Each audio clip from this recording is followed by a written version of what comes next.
yam asad grahat hitvatma patam griham ananda kupam vanam gato yadarim ashrayeta tat sadumanye sura varadehinam sada samudvigna diyam asad grahat Idvat patam graham ananda kupam vanam gato yad darim ashrayeta.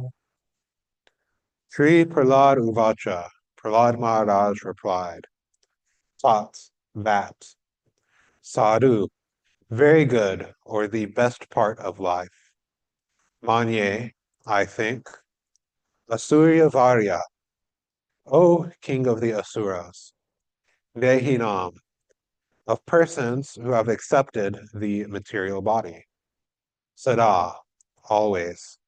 Samud vigna, full of anxieties. Niyam, whose intelligence. Asat grahat, because of accepting the temporary body or bodily relations as real, thinking, I am this body and everything belonging to this body is mine. Itva, giving up. Atma patam, the place where spiritual culture or self-realization is stopped. Graham, the bodily concept of life or household life. Ananda Kupam, which is nothing but a blind well, where there is no water, but one nonetheless searches for water. Vanam, to the forest. Gata, going. Yat, which. Harim, the Supreme Personality of Godhead. Ashrayata, may take shelter of. Translation and purport by His Divine Grace, A.C. Bhaktivedanta Swami Prabhupada, Srila Prabhupada Ki Jai. Prahlad Maharaj replied, O best of the Asuras, king of the demons, as far as I have learned from my spiritual master, any person who has accepted a temporary body and temporary household life is certainly embarrassed by anxiety because of having fallen in a dark well where there is no water but only suffering. One should give up this position and go to the forest, Vana. More clearly, one should go to Vrindavan, where only Krishna consciousness is prevalent, and should thus take shelter of the Supreme Personality of Godhead. Report. Hiranyakashipu thought that Prahlad, being nothing but a small boy with no actual experience, might reply with something pleasing, but nothing practical. Prahlad Maharaj, however, being an exalted devotee, had acquired all the qualities of education. Isyati bhaktir bhagavat yakinchana sarver gunaish tatra samasti sura arava bhaktasya kuto mahad guna manoratin asati davato bahi. One who has unflinching devotional faith in Krishna consistently manifests all the good qualities of Krishna and the demigods. However, he who has no devotion to the Supreme Personality of Godhead has no good qualifications, because he is engaged by mental concoction and material existence, which is the external feature of the Lord. So-called educated philosophers and scientists who are simply on the mental platform cannot distinguish between what is actually sat, eternal, and what is asat, temporary. The Vedic injunction is asato ma jyotirgamaya. One should give up the platform of temporary existence and approach the eternal platform. The soul is eternal, and topics concerning the eternal soul are actually knowledge. Elsewhere, it is stated, apashyatam atma tattvam griheshu grihamedinam. Those who are attached to the bodily conception of life, and who thus stick to life as a grihasta or householder on the platform of material sense enjoyment, cannot see the welfare of the eternal soul. Prahlad Maharaj confirmed this by saying that if one wants success in life, he should immediately understand from the right sources what his self-interest is and how he should mold his life in spiritual consciousness. One should understand himself to be part and parcel of Krishna, and thus completely take shelter of his lotus feet for guaranteed spiritual success. Everyone in the material world is in the bodily conception, struggling hard for existence life after life. Prahlad Maharaj therefore recommended that to stop this material condition of repeated birth and death, one should go to the forest, Vana. In the Vanashram system, one first becomes a brahmachari, then a grahasta, a vanaprastha, and finally a sannyasi. Going to the forest means accepting vanaprastha life, which is between grahasta life and sannyas. As confirmed in the Vishnu Purana, Varnashrama Charavata Purushena Para Puman Vishnur Aradyate. By accepting the institution of Varna and Ashram, one can very easily elevate himself to the platform of worshiping Vishnu, the Supreme Personality of Godhead. Otherwise, if one remains in the bodily conception, one must rot within this material world, and his life will be a failure. Society must have the divisions of Brahmana, Kshatriya, Vaishya, and Shudra. And for spiritual advancement, one must gradually develop as a brahmachari, grihasta, vanaprastha, and sannyasi. Prahlad Maharaj recommended that his father accept vanaprastha life, because as a grihasta, he was becoming increasingly demoniac due to bodily attachment. Prahlad recommended to his father that accepting vanaprastha life would be better than going deeper and deeper into Griham Ananda Kupam, the blind well of life as a grihasta.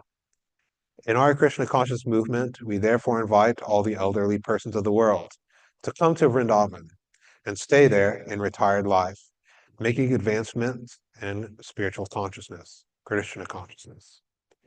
Om Agina Taramandasya Ginanjana Shlakaya Chakshumatamyana Tasmai Shri Guruve Namaha Jai Shri Krishna Chaitanya Prabhu Nityananda Shri Advaita Gadadhara Shri Vasari Gaura Bhaktivinoda Hare Krishna, Krishna Krishna, Hare Hare, Hare Rama, Rama Rama, Hare Hare.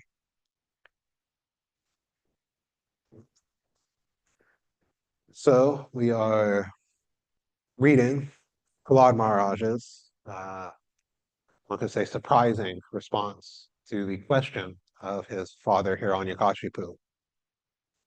Hiranyakashipu asked his son a question that is on the level. It seems like a very standard question even today for parents to ask their children. Just basically, what did you learn in school today? One doesn't expect a very profound answer. If one asks one's 5-year-old child, what did you learn in school? You might expect, I learned my colors, I learned shapes, I learned maybe even, I learned how to tell time, something like that. Uh, one does not expect a response like that of Prahlad Maharaj, who pointed out that anybody who accepts a temporary body is embarrassed by anxiety and fallen into a dark well where there is only suffering.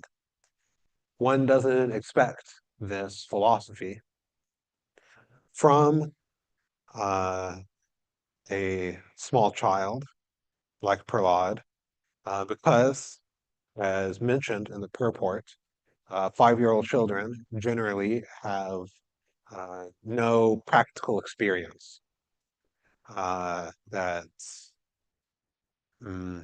one generally doesn't remember one's past lives. So in the short time that they have been alive in this life, they have not really experienced the world in the same way that an adult or a philosopher might have. But still, Prahlad Maharaj gave this instruction, gave this teaching to his father because he learned it from Narada Muni. We tend to think that experience is the best teacher. And there's even a phrase like that. You know, experience is the best teacher. What is forgotten, like in many of our phrases, uh, is the second part, which is that because a fool will learn no other way. Actually, what intelligence is to learn by hearing. That one hears from Shastra, from one's spiritual master, and from the acharyas, and then one doesn't have to undergo all of this suffering uh, to actually learn. One is saved from that uh, anxiety, and one is saved from that pain if one simply hears from the spiritual master. Or failing that, one can observe in others their uh,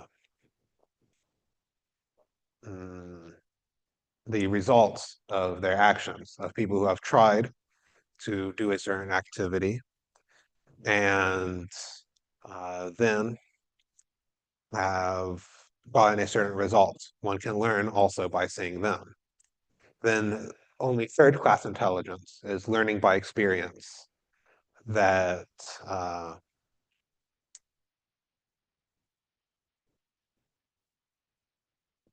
I have tried this thing, I have attempted to form these activities or to do this action, and the result was not very good, that I just ended up suffering, so I won't do it again.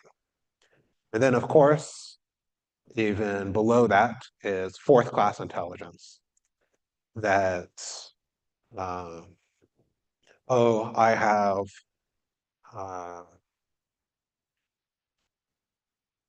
done this thing and it came back to bite me, but I'll try it again. And I'll just try it a little bit differently. Or there's something else. If I just adjust here and there, I can mm, manage things so that I don't get the suffering, so that one doesn't even learn by experience. And when it comes to sense gratification, the topic that Prahlad Maharaj is talking about, accepting a temporary body as oneself, and thus accepting things that are good for the body, good for the senses, to be good for oneself, which is sense gratification. We should not have this foolish mentality of not even learning from our experience in that field, in that field of activity.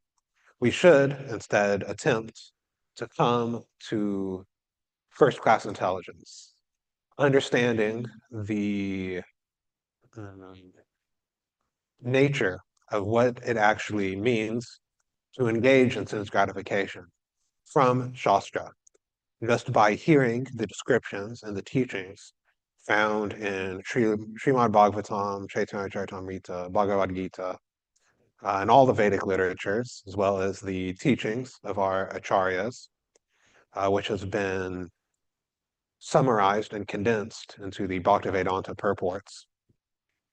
By hearing all of this, we should learn to give up sense gratification. And to do that, we should learn actually what uh, the actual nature of sense gratification is.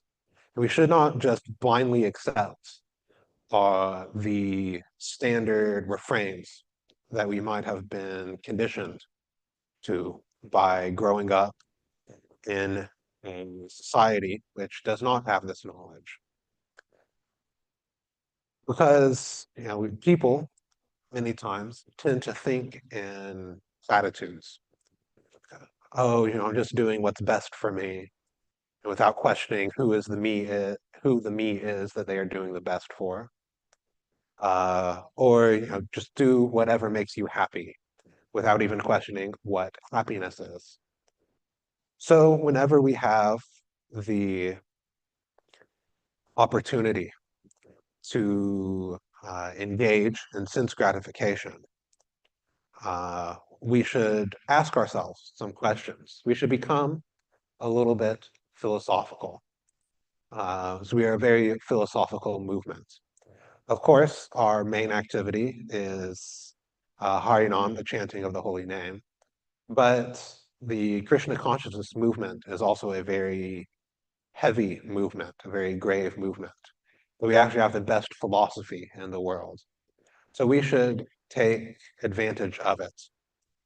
So I've been thinking on these issues and how to philosophically interrogate sense gratification when we are considering uh, engaging in some activity based on the temporary body and mind. There are some questions that we can ask to get to the heart of the matter. First one is, what suffering am I willing to undergo for this enjoyment? The material world is a world of duality, that one cannot separate suffering and enjoyment on the material platform. It is our foolishness to think that if we simply approach material existence in the right way, we can eliminate suffering. That is impossible. Anytime you engage in material sense enjoyments, there's always suffering attached. No ifs, ands, or buts about it. There's no other option, and there's no way that you can approach material sense enjoyments to get rid of the suffering. It is simply impossible. There are ways that you can minimize it by acting in the mode of goodness according to Dharma, but there's no way to actually eliminate it on the material platform. So if one is considering any sort of material enjoyment, whether it is grossly sinful or even if it is pious sense enjoyment, one should think specifically what suffering one is agreeing to take on by that sense enjoyment, what one is agreeing to undergo either in this life or the next life, or both in this life and the next life. If one actually forms these activities of sense enjoyment. And the suffering actually starts, as we will hear from Prahlad Maharaj, when we start making plans for sense enjoyment. So even meditating on sense enjoyment is enough to start the cycle of suffering. Next question we might ask is, who am I trying to dominate by this engagement in sense enjoyment? We read in the first pages of Srimad Bhagavatam in the Bhaktivedanta purports that the way of the material world is competition. That is the way that conditioned living entities deal with each other. That it is always a competition of who is going to win over the other person. So when we are engaging or attempting to engage in sense gratification, there's also this mentality of enjoyment. How can I use others for my own enjoyment? And that others can be anybody. right? If one has the attitude of enjoying one's senses, one will look at other people in terms of bodily relation, and then try to become dominant in that relationship. You know, whether one is wanting to uh, dominate some other group of people, or one's temple president, or one's husband, or any other bodily relation. It is inherent in the attitude of sense enjoyment to try to put oneself over other people. And ultimately, if one gets to the root of this question of sense enjoyment, of whom am I trying to dominate by engaging in this sense enjoyment, the answer is ultimately Krishna, because we are trying to enjoy the energy of Krishna, separated from Krishna, because we want to take his place, which is why we ended up in the material world in the first place. This is the Ravana policy, that I want to enjoy Sita, but to do that, I have to defeat Rama.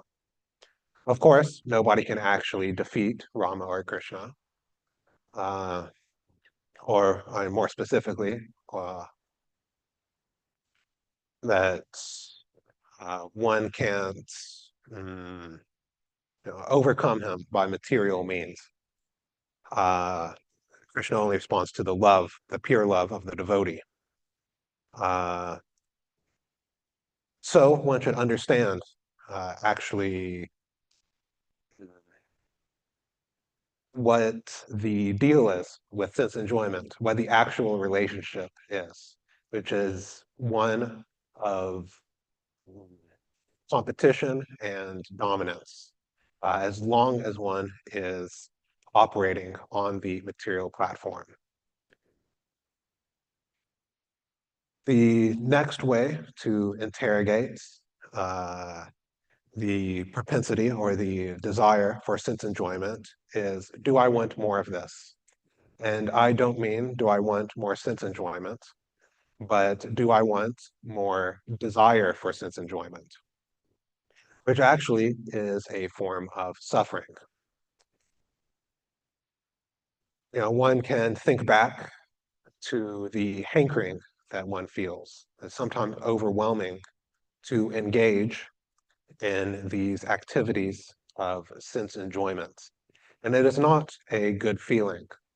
And we think that there's a good feeling, and it might be a small good feeling when we actually engage in sense enjoyment.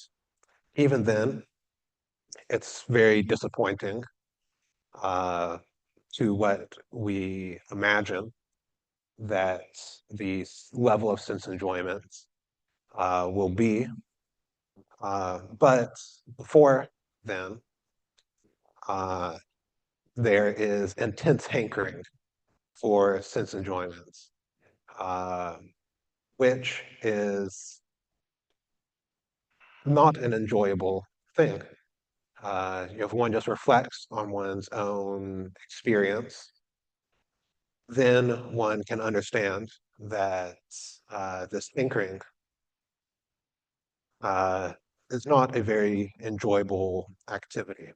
But if we engage in sense enjoyment, the hankering, this lust for sense enjoyment, will simply increase. There's this idea that we can satisfy our senses, which is a myth. It's simply not true. One can satisfy them, maybe, for a short amount of time. Uh, but then the hankering, the uh, desire for sense enjoyment simply comes back full force. That the example is given of that this idea that, oh, I will control the senses by satisfying them. It's compared to thinking that one can put out a fire by adding fuel to it. Nobody in their right mind would think that if I add some fuel, which is traditionally ghee, you can even think in terms of modern fuels like gasoline, of uh, adding it to a fire and thinking that it'll go out. It's simply insanity. You know, we occasionally have bonfires here. If I take some lighter fluid or gasoline or something and put it over the fire when it is burning, and then Dhruva or somebody comes and says, "What did you do that for?" I said, "Oh, I was trying to put it out." And they say, "What are you doing?" Uh, this is insane. Trying to put fuel on the fire simply increases the fire. And this putting fuel can even go to the subtle level, or even applies rather to the subtle level. We read in Bhagavad Gita, Dayaya to Vishayan Pumsa, Sangash Teshu Pajayate, Sangas Sanjayate, Kama Krodo Pajayate, Krodat Bhavati Samohat, Smriti Brihrama, Smriti Vibhrama, Buddhi Nasho, Buddhi Nashat, Pranashyati, that the entire chain of material existence starts simply by meditation. That by meditating on sense enjoyment, on the object of the senses, one eventually falls back into the material well. Because that the more one meditates, the one more um, forms activities for sense engagement, the more one desires those things. And likewise, the more one engages in devotional service, the less one desires those things. Now, I have a theory about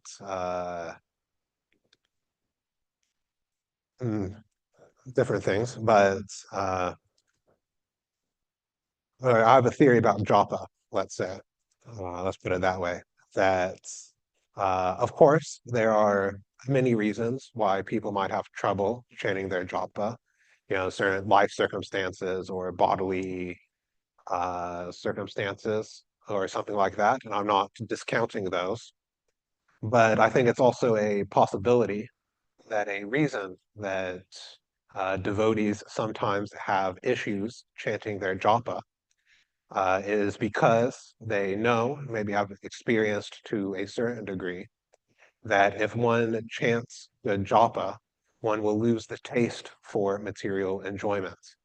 And there's some part of them, or some part of us, that still wants to be able to, engage and get the juice from material sense gratification, which we know won't happen if we chant our rounds without offenses.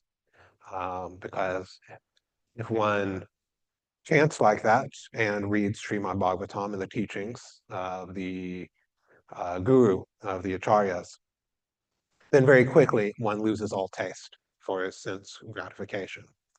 This is confirmed, among other places, in Harinam Chintamani, in many places in the Srimad Bhagavatam.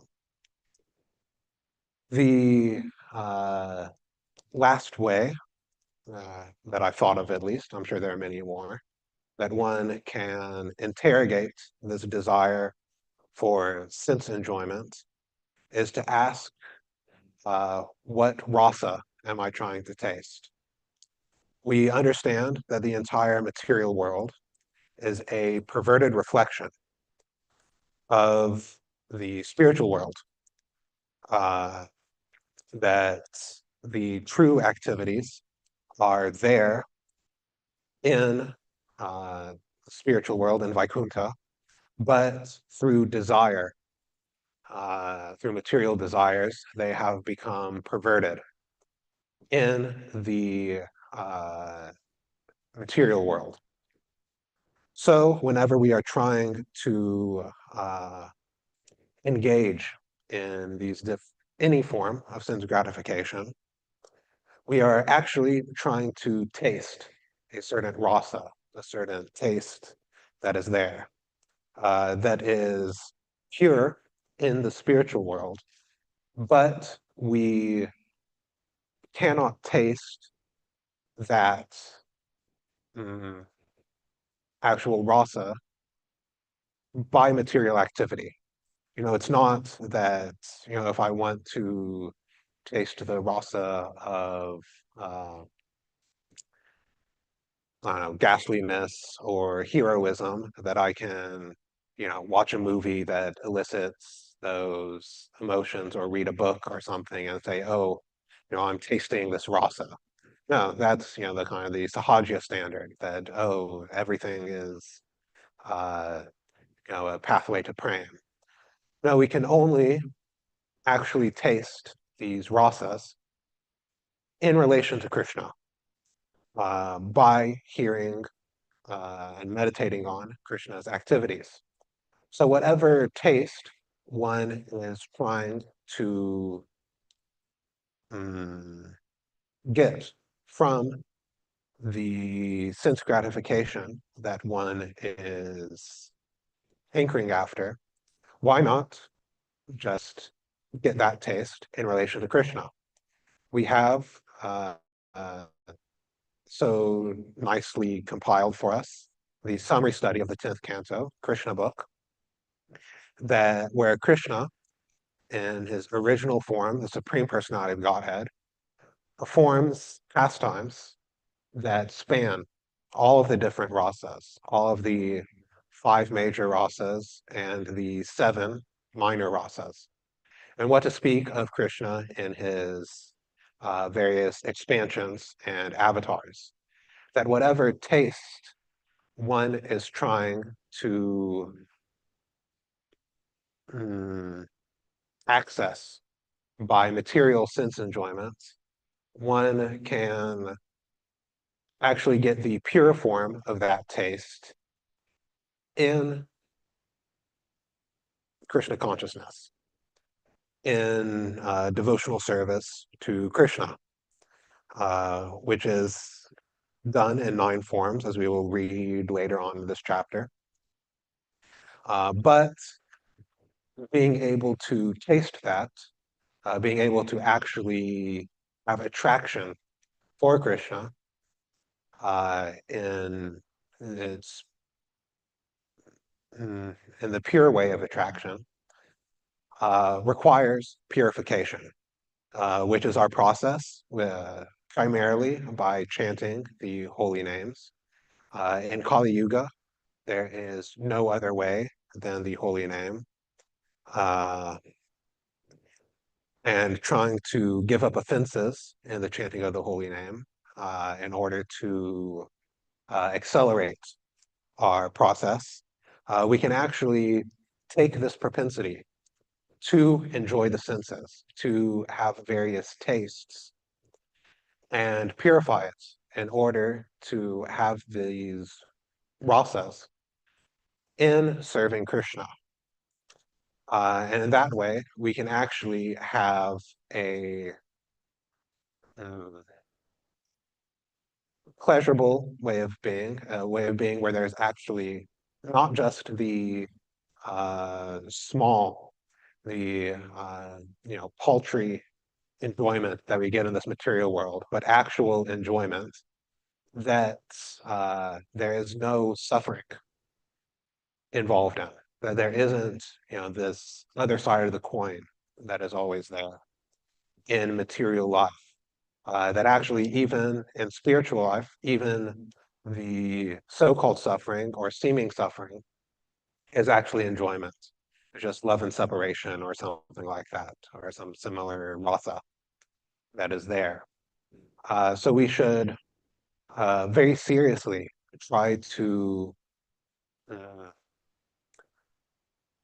give up offenses in the chanting of the holy name, try to understand the philosophy, and give up this propensity for sense enjoyments that is on the material platform and has everything to do with the material body and nothing to do with our actual identity as the spirit soul.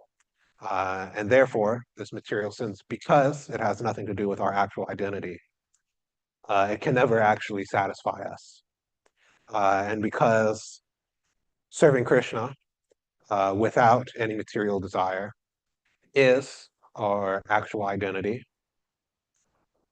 that will actually satisfy us. So we should endeavor to come to that stage, even in this very lifetime, and to try, uh, and to not just try, but to be determined to give up our propensity for sense gratification.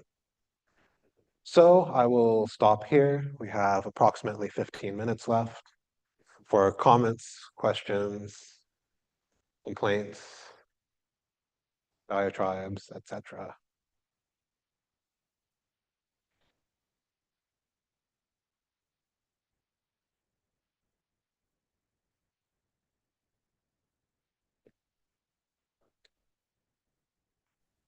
Hare Krishna, Hare Krishna, Krishna Krishna, Hare Hare. Hey, Prabhu, thank you for a nice class. Thank you. Srila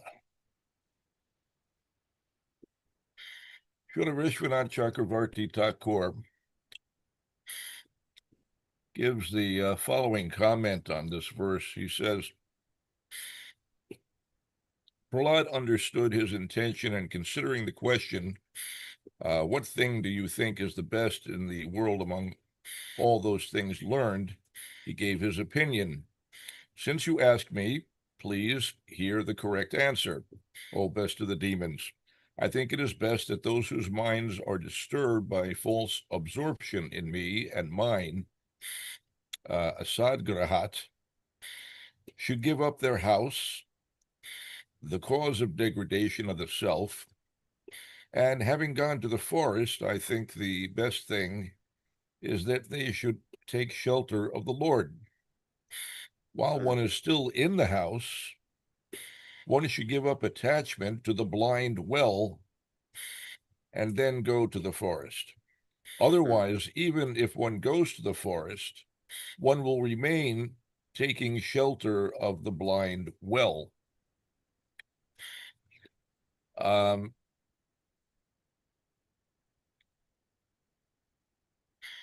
What do you think Srila Vishwanath Chakravarti Thakur means when he says that one may remain taking shelter of the blind well even after having gone to the forest?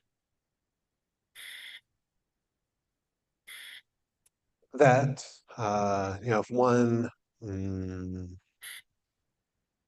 prematurely takes vanaprasth or sannyas, then one might still be meditating on one's grihastha-like activities, or perhaps even engaging in them or meditating on them, while externally living as a vanaprasth or a sannyas. And that one might still, because the material existence is actually lived in the mind to a large extent. So that if one isn't able to control these desires for, or as one isn't able to uh, abstain from these desires of uh, home and family and wealth and all of these things, it is better to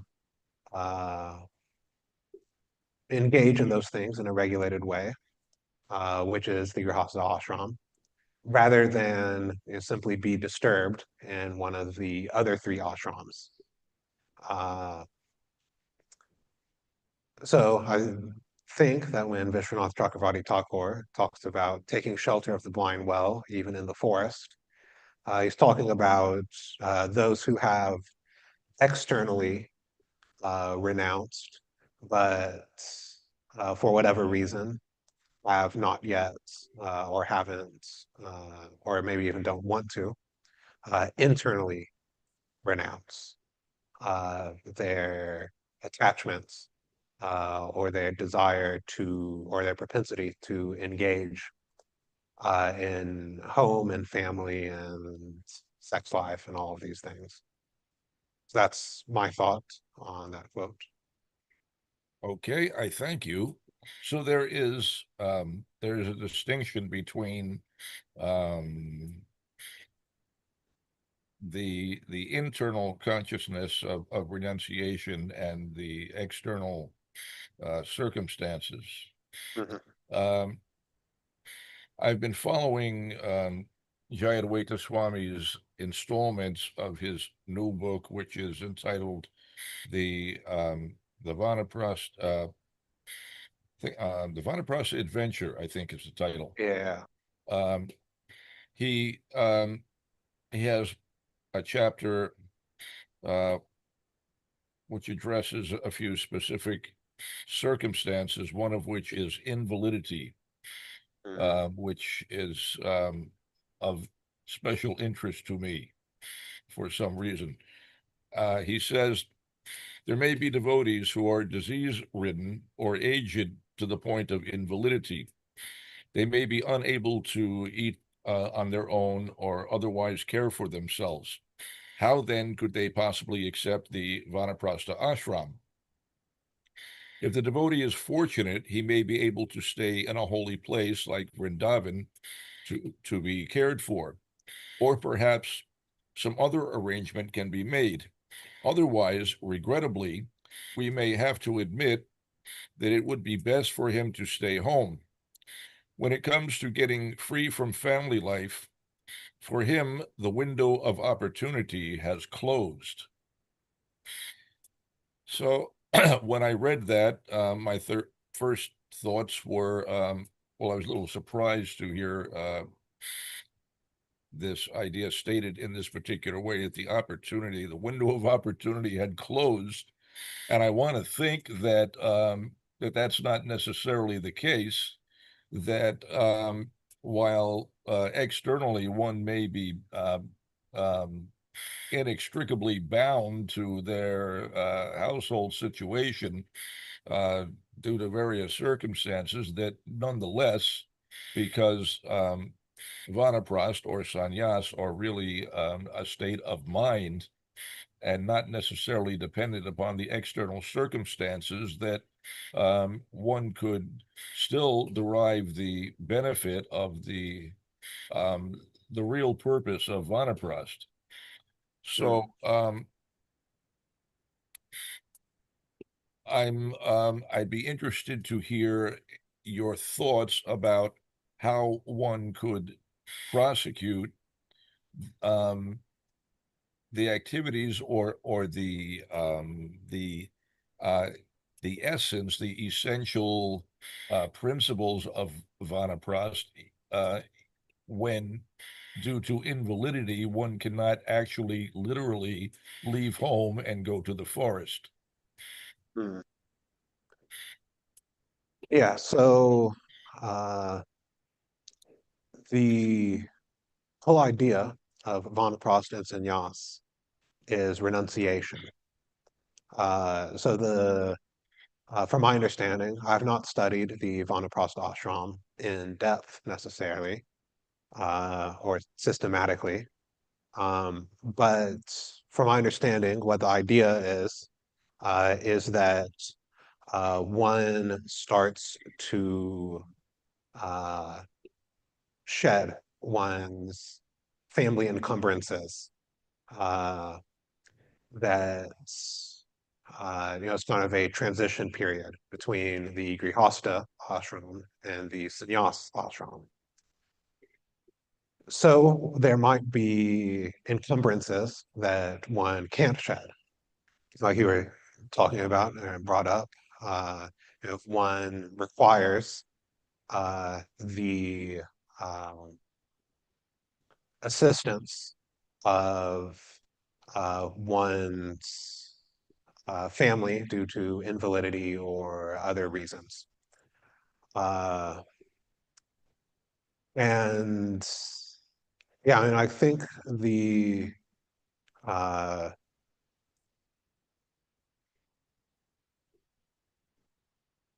as what I would say in that situation would be one is to try to reduce as much as possible. That of course, in such a situation, one can't reduce totally or to kind of separate from one's wife and go traveling or something like that. That's not possible for somebody who requires assistance in that way. Uh, but one can try to um, reduce one's engagement in all of the uh, ins and outs of the Grihastha ashram as much as possible. You know, maybe not getting so much involved in the social events and things like that. Uh, if one's children has families, not getting or trying to detach some from the from full engagement in the you know drama of lives of the grandchildren and cousins and all of that sort of thing. But ultimately, one has to see what is practical. Of course, so the ashrams are both internal and external. And the external dharma of each one is helpful, which is why Krishna talks about them Srimad Bhagavatam, Bhagavad Gita, and other Vedic literatures. But ultimately, it is one's internal uh, mentality that uh, matters, that is the determinant. And one can be in a very opulent or seemingly attached external situation while being internally detached. That's like with Maharaj Priyavata, where he was requested to take on the Grihastha ashram and the emperorship of the universe. But internally, he remained detached. So one can, if one is forced by one's circumstances to remain in the Grihastha ashram, one can try to mm, have that mood. And then, of course, one can always take shelter of the teachings of Srila Prabhupada. And then, of course, also the chanting of the holy name, trying to give up offenses. Uh, and that is sufficient for uh, becoming completely Krishna conscious. All of these other things that we talk about, even Vedic society, uh, Vedic society, philosophy, all of these things, they're not unimportant. We should be uh, interested in them, but they are important because they help us chant the holy name, which is actually the only means of success. And one can always chant the holy name, whatever one's external circumstances are. Whether one is actually able to take Vanaprasth or is forced to remain grihasta externally. It might be more difficult in one way or the other, depending on the person, but one can always chant the holy name. So that's my thoughts.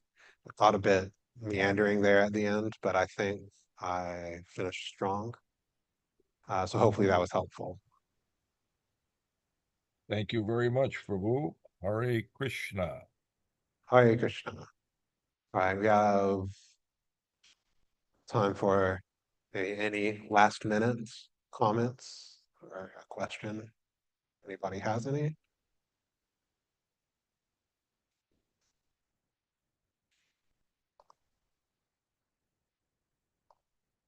All right. Going once, going twice. Srimad Bhagavatam ki jai.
Shri Advaita Gadadhara Shivasari Gaura Bhakta Vrinda Shri Krishna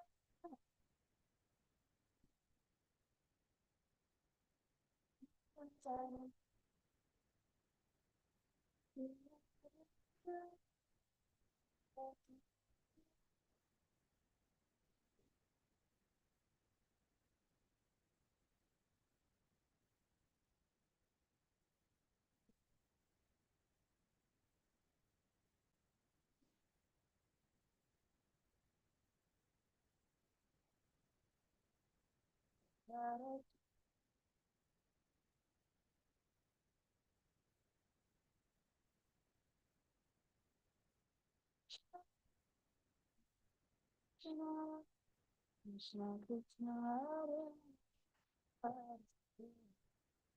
Hare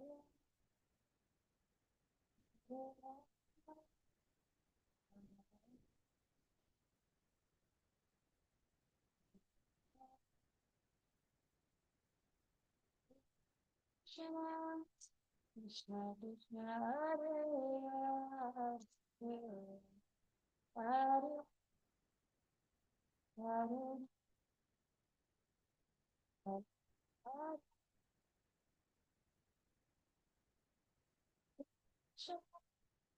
Hare Krishna Krishna Krishna Hare Hare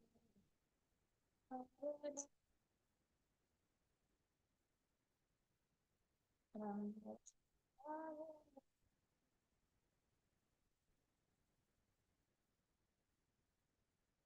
Krishna Krishna Krishna Hare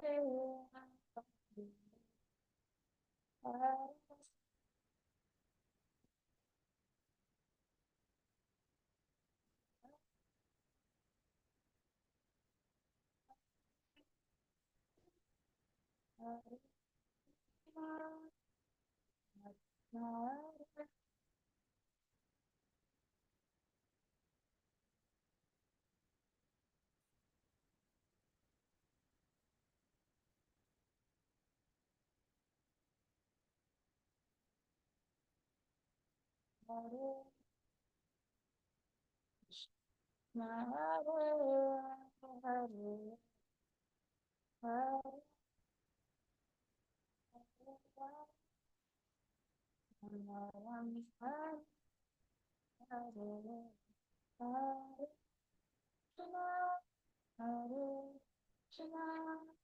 Krishna Krishna Hare Hare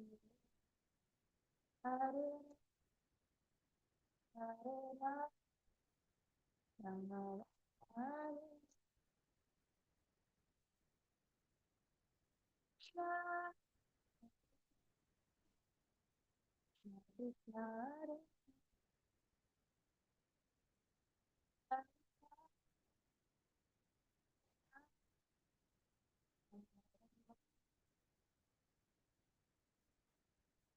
Hare Hare Krishna Krishna Hare Hare Hare Rama Hare Rama Rama Hare Hare Hare Krishna Hare Krishna Krishna Krishna Hare Hare Hare Rama Hare Rama Rama Rama Hare Hare Hare Krishna Hare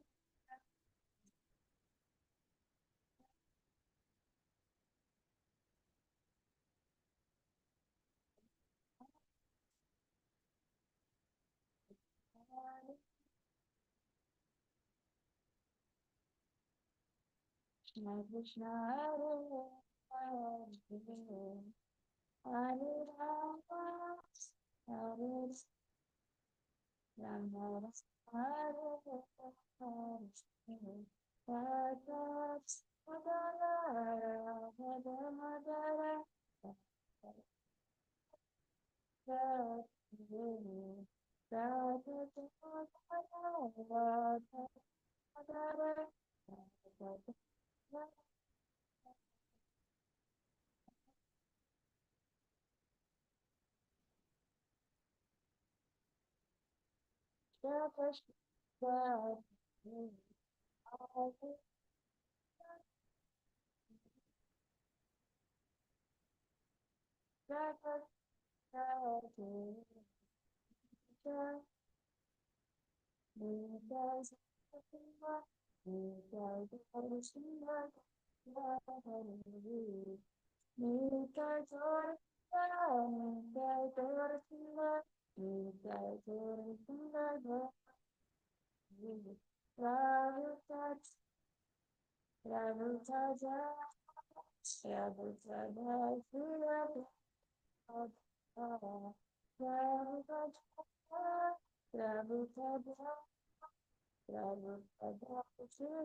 What?